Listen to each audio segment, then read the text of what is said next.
Assalamualaikum warahmatullahi wabarakatuh. Halo guys, kembali lagi bersama saya Bobby Herian. Selamat Hari Raya Idul Fitri ya. Mohon maaf lahir dan batin ya. Semoga di hari ini kita semua bisa berkumpul dengan keluarga dan merayakan Lebaran di hari Idul Fitri ini dengan penuh kebahagiaan itu. Nah, di hari Fitri ini saya sedikit mau cerita guys ya. Mungkin ya di setiap apa yang saya ceritakan mungkin bisa dari hikmah gitu kan. Saya kita tarik pelajaran dalamnya gitu. Kayak gini. Saya sedikit bercerita ya. Saya sedang berusaha jadi imam atau keluarga yang baik gitu. Nah, saya akan cerita sedikit flashback ya. Saya hanyalah seorang yang saya bekerja sama orang guys. Jadi dari dulu tuh saya selalu bekerja sama orang ya. Saya bekerja ya macam-macam lah. Tapi ada fase di mana saya bekerja itu belakangan ya. Itu dua pekerjaan saya itu saya bekerja di hotel gitu. Jadi ya ada tau lah kalau di hotel itu kan gajinya adalah UMR ya, upah minimum regional. Lalu dapat uang servis lah namanya. Ya berkisar sejutaan lah ya kan, sejutaan gitu kan. Jadi karena ada juga hotel yang dapat uang servis 2 juta, 3 juta, 4 juta. Tapi kalau khusus saya itu sejutaan karena kami punya karyawan yang banyak gitu.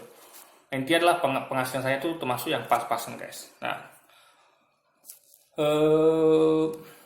dulu saya belum kerja di perhotelan, saya juga pernah kerja ya, pernah nganggur juga gitu kan. Pernah kerja sebagai translator dengan gaji UMR tanpa ada tambahan gitu kan. Lalu saya juga pernah kerja di Pramuniaga di mall gitu kan, juga kerjanya UMR juga tanpa ada tambahan juga gitu kan. Nah, jadi selama fase itu tentu karena dengan seseorang yang bergaji hanya UMR ya, atau di hotel itu tambah anggaplah sejuta gitu kan, yang mana tentu itu ya lebih kecil daripada UMR-nya gitu ya kan. Nah, itu tentu kita itu hanya cukup untuk kehidupan hidup sehari gitu. Nah, untuk kita punya impian, misalnya kita pengen punya rumah sendiri, pengen punya kendaraan yang layak gitu atau apa, itu kan agak susah gitu kalau kita tidak berjuang dan berkorban dengan hidup sederhana atau menabung atau investasi gitu kan. Nah, ya saya sadari itu gitu. Ya kan, saya sadari itu. Nah, jadi dari dulu itu ya, sejak saya masih belum menikah, saya sudah mulai memupuk mindset seperti itu. Saya udah pikiran jauh ke depan gitu kan. Jadi saya berusaha untuk menabung gitu kan, dan rajin menabung sudah saya pupuk dari kecil gitu. Karena saya punya banyak impian dan saya berusaha merealisasikannya satu persatu gitu kan. Alhamdulillah saya beberapa barang itu saya berhasil dengan cara menabung gitu kan, dengan cara memang betul berjuang gitu kan. Nah, jadi meskipun sempat bobol juga ketika belum nikah itu tabungan saya, investasi saya itu sempat bobol karena wanita guys, masalah wanita, karena bujuk rayu wanita gitu kan.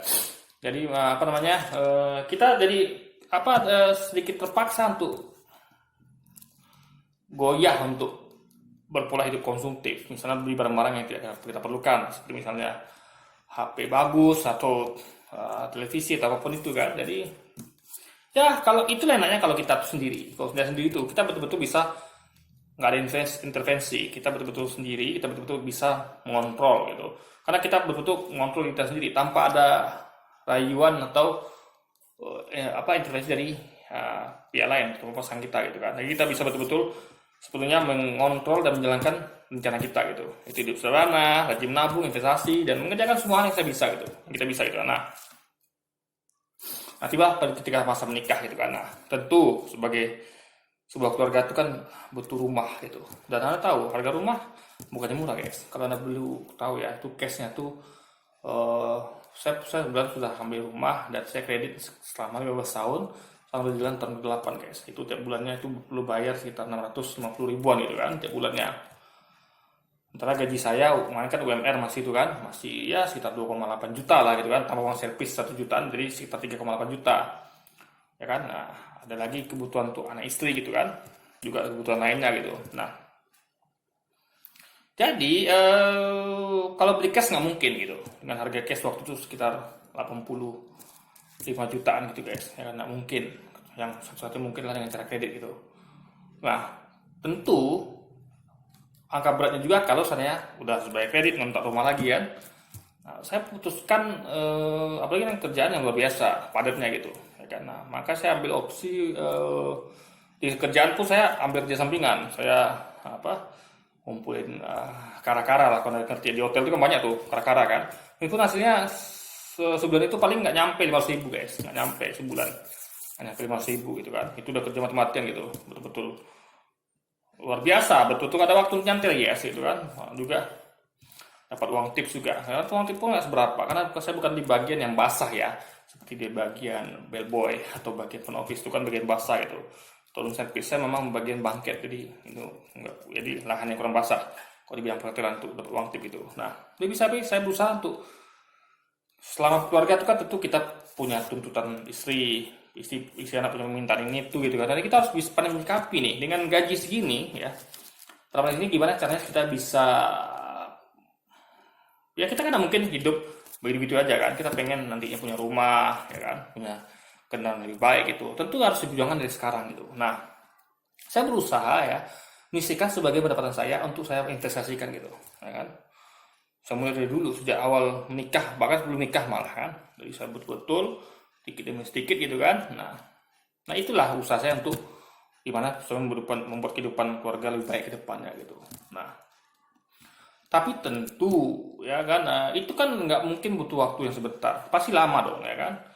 Karena kalau sebentar, segampang itu, maka semua orang akan mudah, gitu. Tapi tidak. Ini kasus seperti yang kita bayangkan, susah guys, ya kan? Apalagi dengan gaji pas-pasan gitu. Makanya yang penting saya niatkan, ya Allah, aku harus begini, bikin planning ini kan, jangka panjang, dan harus mengorbankan sedikit yang hari ini gitu. Jadi kita tuh saya betul-betul terapkan hidup sederhana, gitu kan. Dan itu berlaku untuk saya aja gitu. Kalau keluarga silakan, saya punya berapa alokasi yang saya kasih mereka gitu. Kalau itu silakan mereka habiskan. Yang penting saya harus hidup sederhana gitu. Saya nggak perlu belanja apa-apa lah gitu kan. Saya betul-betul hemat gitu kan. Saya ke orang yang juga suka jajan, saya orang yang suka macam-macam. Jadi uang itu betul-betul saya push semuanya ke investasi guys. Karena saya yakin pertama kita tidak akan kerja selamanya kan. Ada nanti masa ketika kita tidak bekerja lagi, entah orang nggak suka sama kita lagi atau orang nggak butuh tenaga kita lagi gitu kan. Semua bisa terjadi gitu. Tidak ada sesuatu yang pasti di dunia ini gitu kan. Nah, dan akhirnya terbukti. Sekitar setahun lalu saya mulai dirumahkan dan habis itu disuruh berhenti gitu. Karena memang hotelnya sepi gitu kan. Nah, jadi itulah. Jadi akhirnya apa yang saya kumpulkan selama ini berguna juga. Akhirnya modal itu bisa saya pakai gitu. Dan saya memang lihat dulu ketika saya kumpulin modal itu ya, kan saya nggak punya waktu untuk mengelolanya itu. Makanya saya ambil investasi yang gampang. Saya investasi, saya beli saham dan saya simpan gitu. Saya nggak punya waktu untuk ngolah data segalanya. Saya cuma punya waktu untuk ngolah sekali data fundamental. Itu makan waktu guys ngolah data itu ya. Tentukan saham apa mau saya pilih itu ya. Itu butuh waktu dari malam sampai pagi guys. Jadi ada sekitar 500 perusahaan di bursa. Terus saya teliti datanya fundamentalnya ya, ROE, PBV dan semacamnya. Habis itu saya tentukan mana yang terbaik. Nah itu butuh waktu semalam. Nah, itu saya pegang selama bertahun-tahun itu. Tapi memang namanya investasi itu kan gak semuanya tentu berhasil gitu. Nah, saya belum merasakan keberhasilan setelah beberapa tahun itu. Nah, sekarang dengan banyak waktu luang, karena saya memang sudah tidak kerja lagi, saya dapat ide baru. Kenapa nggak saya tradingkan aja gitu kan? Nah, makanya sekarang alhamdulillah udah mulai ada penghasilan dari trading gitu kan. Nah, jadi dan memang modal itu dulu saya rencanakan ketika saya nggak kerja lagi, saya punya banyak waktu untuk mengelolanya, saya bisa lebih maksimal modalnya ini gitu kan. Nah, itu kan terbukti gitu. Saya bisa maksimal, saya bisa ngolah data, saya bisa tradingkan karena saya punya banyak waktu gitu kan. Nah, jadi yang mau saya sampaikan adalah gini guys. Saya ingat saya nonton ceramahnya Habib Syihab gitu. Jadi gini, beliau ini kan dulu kan kita tahu stigma pada FPI itu sangat buruk sekali gitu kan. Dituduh macam-macam lah gitu kan. Bahkan jam itu loh. Jadi dulu ada tsunami di Aceh guys ya. Tsunami Aceh itu Habib Rizik membawa sekitar 1.300-an relawan FPI ke Aceh untuk misi kemanusiaan, yaitu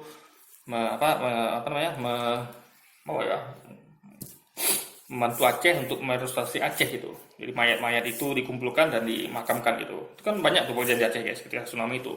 Sampah-sampah berserakan, lumpur-lumpur, mayat-mayat berlimpangan itu kan Itu jadi FPI melakukan itu. Dan ketika FPI sampai di bandara pertama kali itu banyak wartawan datang menanyakan, Habib, ini FPI ada pesan dari GAM. Jadi GAM itu kan Gerakan Anti Merdeka.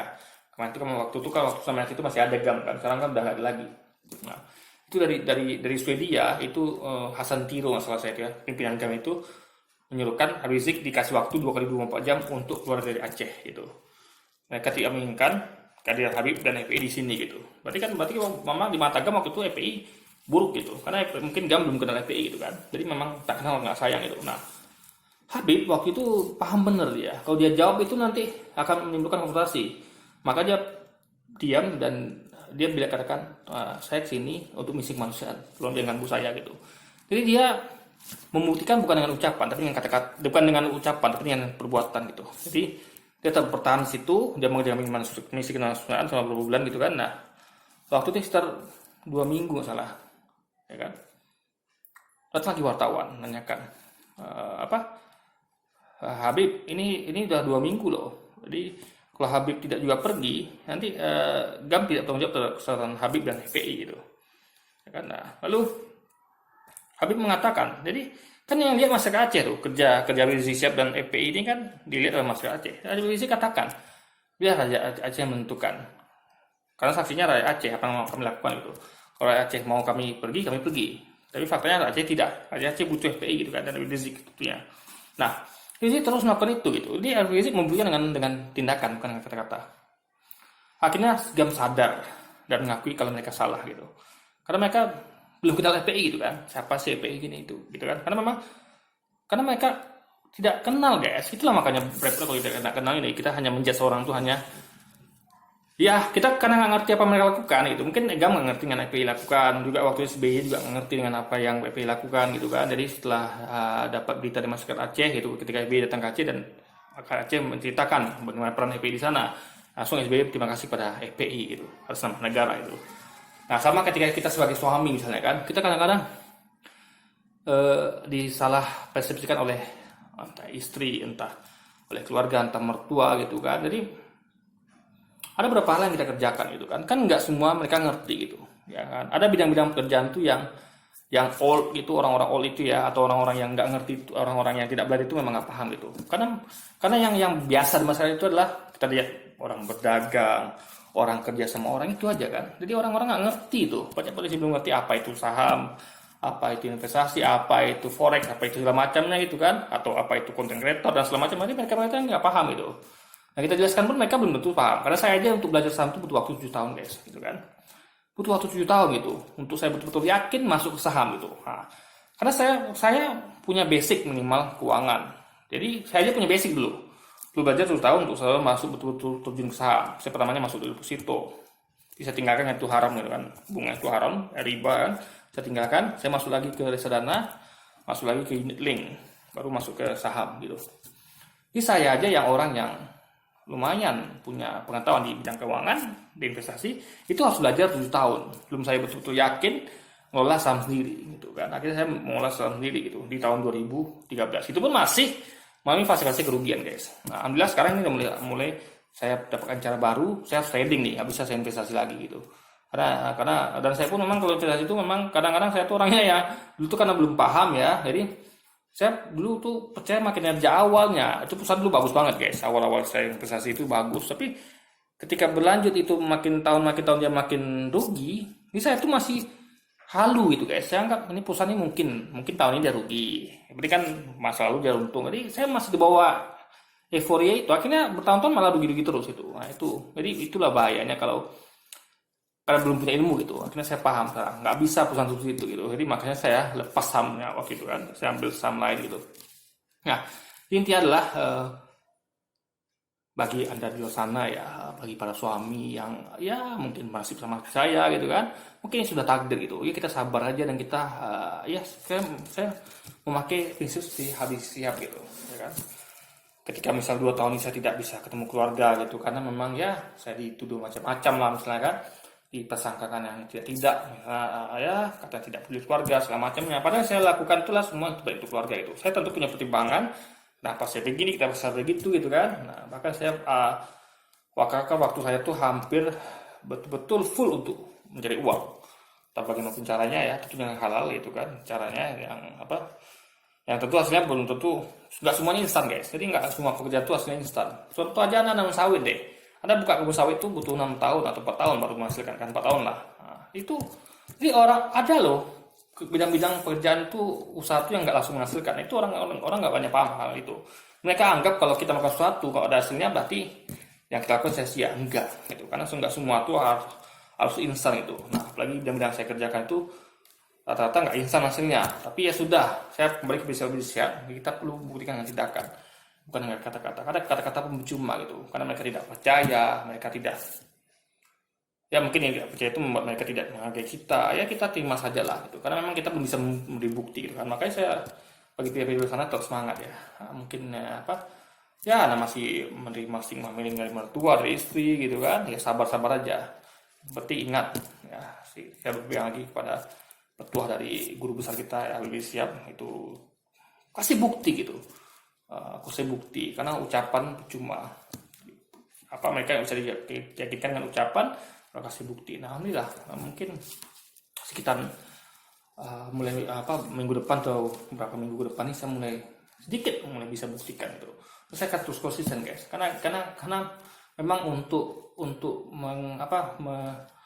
membantah semua hujah itu ya yang menimpa kita, yang ya, kita dianggap kan kita tuh udah berusaha di imam yang baik gitu. Kita berusaha untuk memikirkan bagaimana masa depan keluarga kita gitu. Karena menurut saya keluarga itu dibangun bukan hanya untuk sekarang.